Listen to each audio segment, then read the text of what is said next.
'Cause it's Taco Tuesday.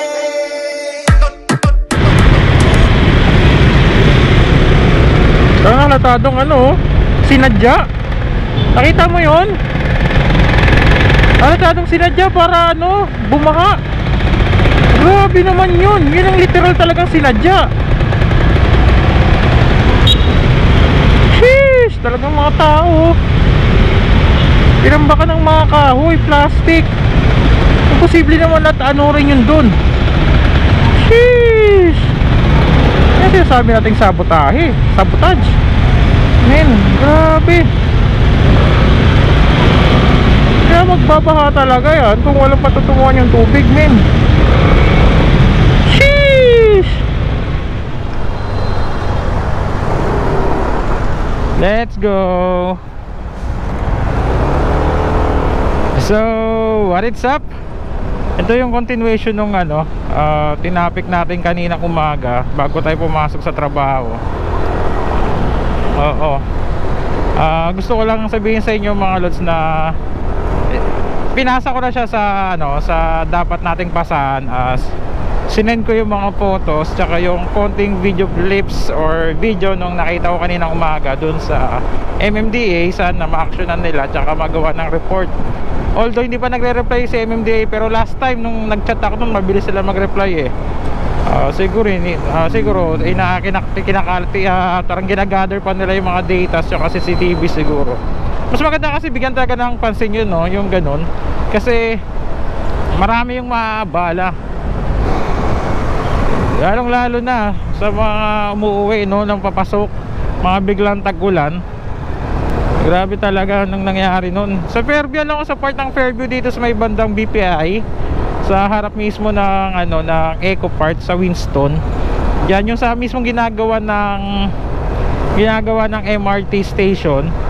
Alam ko diyan bumaha din talaga diyan eh.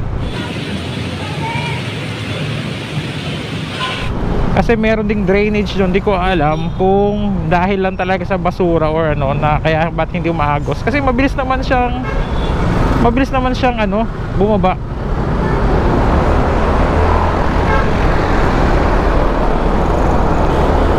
So may pagkakataon talaga mga lods na talagang nababara yung drainage, kaya nagkokos siya ng baha, di ba? So yun na, pinarating na natin sa kinaukulan. Sana magawa ng action at report, di ba? Tayo bilang isang concerned citizen, gusto ko din naman syempre makatulong in my different little way, my own different ways, di ba? Bilang isang mamayan. Kasi sayang din naman. Nakita mo na, di ka pa nag-speak up, di ba? May ano naman, kumbaga may cost, may ano naman, may pruweba. Kitang-kita nyo mga lods, ano yung kahoy na binalutan ng plastic. Tapos mga kahoy eh. Kahoy talagang ano eh, talagang babara siya eh. Diba? Para saan kung magkakaroon ng kahoy doon eh, wala namang parteng gumagawa ng ano doon. Kung ano-ano eh, panay ano lang naman, panay mga steel yung MRT, diba? Natutuwa ako ngayon mga sa setup natin ngayon. Yung setup natin ngayon na itong nasa helmet ko is GoPro 10. Then itong nasa harap natin, ito is GoPro Hero 4. Diba? Nakakatawa. Dating naka SJ cam tayo, ngayon naka GoPro 10. Plus talaga nagkakaroon ng ganito dito. So yun nga mga lods.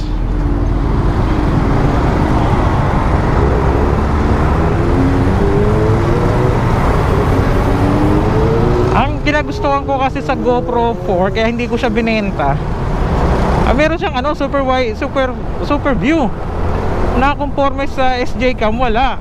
Ito talagang gamit natin mga lods na SJ cam. Itong GoPro Hero 4 natin, may super view yan, kaya bagay na bagay siya dyan, lagay natin sa harapan. Ang problem, downside lang naman yan dyan mga lods. Perfect na sana tong budget meal mga lods eh.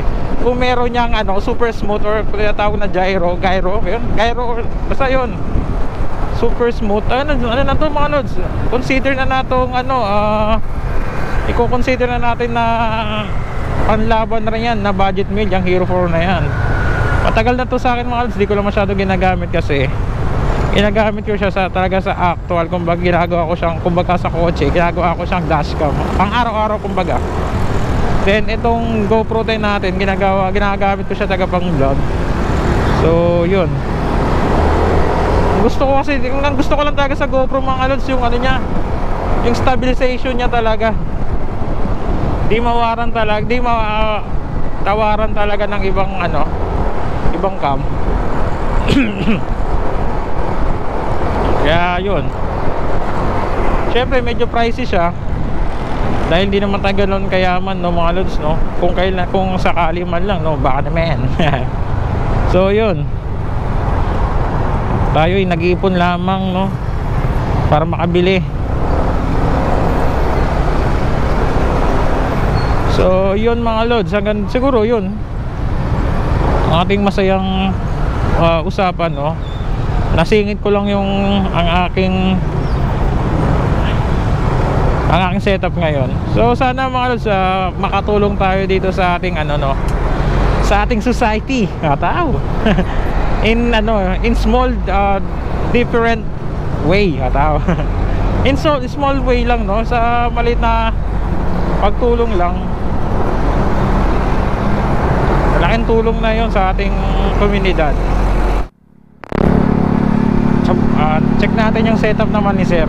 May nakita tayo dito na gaso, bilis tong patakbo na naka NMAX version 2. Tingnan naman yung setup niya naman niya mga lods. Dikitan natin ng konti. Sana mabutan ko ng konti. Traffic naman. Medyo traffic lang, hindi ko siya maabutan. Sheesh, yun siya.